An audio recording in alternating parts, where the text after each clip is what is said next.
Packaging looks very swanky, doesn't it? Full disclosure, I have been sent this DroneMask too, but I've also been given permission by the team to speak my opinion, not read anything off the script, say what I like about it, what I don't like about it, so I'll give you my honest answer.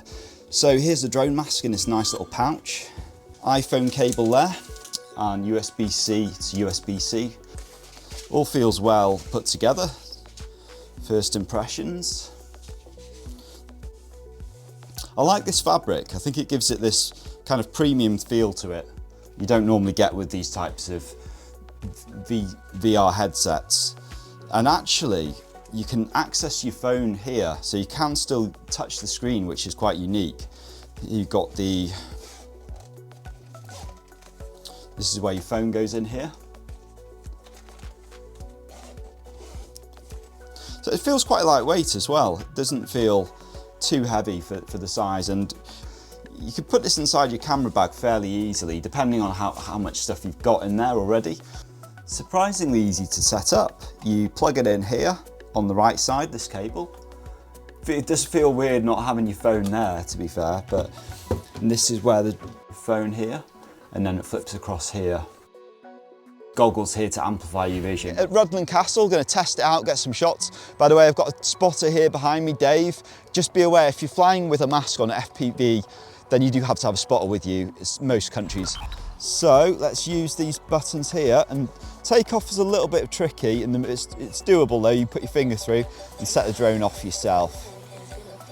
Now, first thing is how clearly I can see those power lines. Because I'm doing sunset, I have actually moved it to de-cine like. Wow, okay, we can see the castle, that's amazing. You can really see the reflections clearly here. Wow. Yeah, it does feel a little bit like you're at the cinema, but it's strange because you're controlling it. Now I've decided to leave my grid lines off, so some of my orbits might be a little bit off. Now I need to remember to get some FPV mode shots as well. So while we've got a nice composition, let's just stop the recording. And this will show you how easy it is to move from one mode to another. Okay, so top right corner here, I'm going to use both hands actually. So move across to there.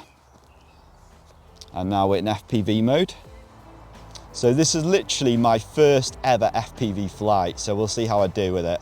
This is really cool. You feel like you want to tilt your head to the side to look round, like almost like you are in VR. It's such a different experience to what I've had before with the drone. But that's why one of the main reasons for getting this mask is just testing it out, just trying something different, not getting stuck in your routine all the time. But let's get back to normal mode. This feels so strange doing a top down. It's like you've got the perspective of a bird looking down, it's amazing. Look at that there. Let's do a little jib shot here. Wow, look at that. Now I've got a nicely framed image. It makes so much difference to the quality. Dave's just had a quick go at, it was already in mid-flight. I'll have a go at this. So it must have been even stranger for Dave, because I'd flown it, got used to it being on the ground first, but he just flew it straight away mid-flight. Disorientated, I can tell you. But it's really good. It's really good fun. I liked it a lot. Something different. So I've wanted to try FPV.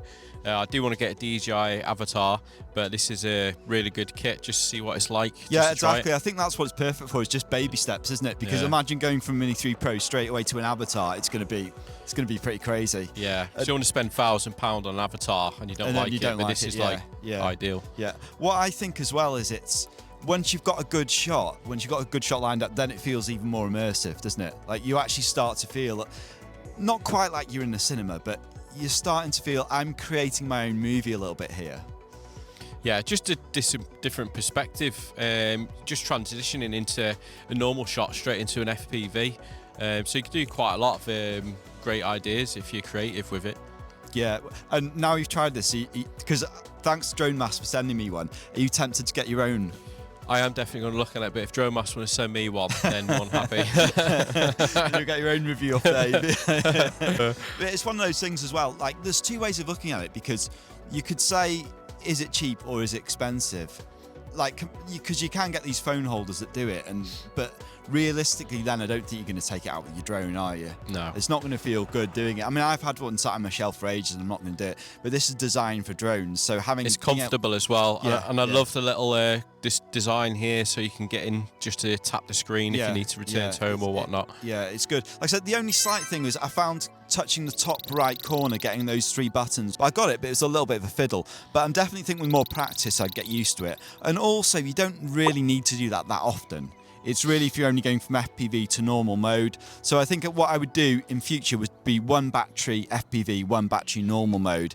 But it's sunset, so we're scrambling around for the shots here. So I'm going to quickly go over 6 reasons why I think you should get this DroneMask 2, and then a few reasons why I haven't found any negatives with it, but there are some things to consider. So maybe it might not be right for you, but like I said, I am very impressed with the overall quality of the mask. So the first thing is, like we said before, baby steps towards FPV, just trying it out, bridging the gap, isn't it? Yeah, definitely. Like I said, it's comfortable, it's light. You can pack it in your backpack and just whip it out when you want to have a try of FPV. It is really good. So the second reason is the experience, because it's easy when you're starting out with drones or when you've been doing it for a little bit to worry about how are my videos doing, getting the work, and this is just taking you out there and being in the moment, isn't it? Yeah, definitely. It's about, and it's sometimes it's we forget that, don't we? We worry about YouTube analytics, we worry about stock sales, all these different things, clients. This is just raw being in the moment, and that's why I think this would be amazing as like a gift, as like a Christmas, if you like someone that much. Something I think would be really good with this, I don't know if anyone does it themselves, I think get some earphones in and listen to a bit of relaxing music while you've obviously got your spotter, but you're relaxing while you're enjoying your view, your views. Playing your cinematic, I hadn't thought of that, play your cinematic music, and then you would really get into it, wouldn't you? Yeah. The third reason is, and I haven't really experienced that much today, but it could potentially increase the production value of your work. This is because, and I'm going to need longer with the product to do this, but potentially because you've got better visibility, you may be able to move through tighter gaps. It's not that easy capturing these shots, so if you've got more confidence, then it's going to improve the quality of your work. The next reason why I think you should get this is just the quality. You know, it is a good product, and I just think this would be perfect for a gift for someone. Let's say they're into 100%. Drones. It's not like you're getting a cheap one off eBay. This actually feels like a nice product, so it's just the type of thing that it's almost like a little bit of a luxury purchase. So you get that for Christmas or your birthday. We all love gadgets, don't we? Let's be honest. Let's face it, yeah. So I think that would be really exciting to receive. Give it to a gift to someone, or give it to a hint. Any of my future wives out there, just pay attention.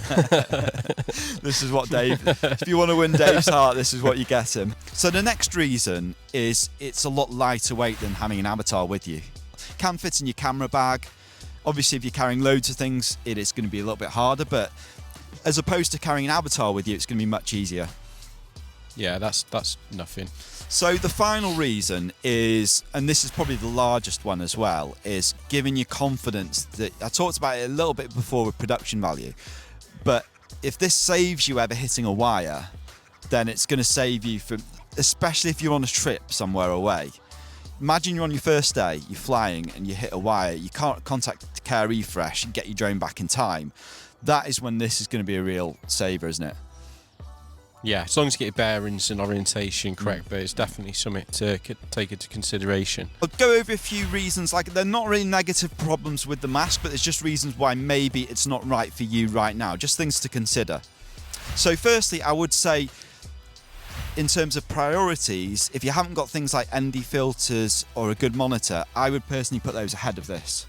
You know, if you're first starting 100%. Out, there are, so it's just, and also make sure you've got enough money to go on your trips to get your drone shots. So I would say this is a very, very good accessory, and I would have it quite high up my list, but not right at the top.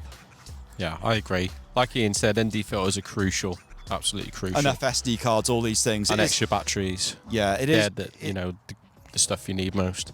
The next slight limitation with this, it's not really to do with the product, but it's to do with the law, is that you're going to need someone with you, a spotter. So if you fly out a lot by yourself, then it's probably not the right product for you. That said, it might get you into flying and finding drone groups and going out, because you're both going to need spotters. So it could be a really positive aspect to it. Yeah, I would say you're always going to have one friend who's going to come out for a walk, and you say, let's go out for a walk somewhere, and all he's got to do is just watch your drone. That's it. That's all he's got to do, or she. Okay, so the final thing to think about is it is going to be a bit of a getting used to process, isn't it? Yeah. So that might put some people off, but it's amazing how quickly you do adapt to it, to be fair. Yeah, at first it was like, it's hard to explain, but after like about a couple of minutes, it was fine. It just feels normal, doesn't it? Yeah. It might feel normal, strange doing a drone. I'm not sure it would normally. like if you wear glasses, but No, glasses. I've tested them out with glasses, and it actually works fine. Oh, is it? Yeah, I test it out in the house because I sometimes wear glasses. I tried it out a little bit, and it was fine. To be fair, even I don't think why you'd wear sunglasses, but yeah, they've really catered for everyone. It's adjustable, so if you wear glasses, it might be more comfortable just moving it back a little bit. So thanks again to DroneMask for sending this over, and I have left a referral link below. So thanks to anyone on the channel that wants to help support me through that. I'll see you guys soon. see you later.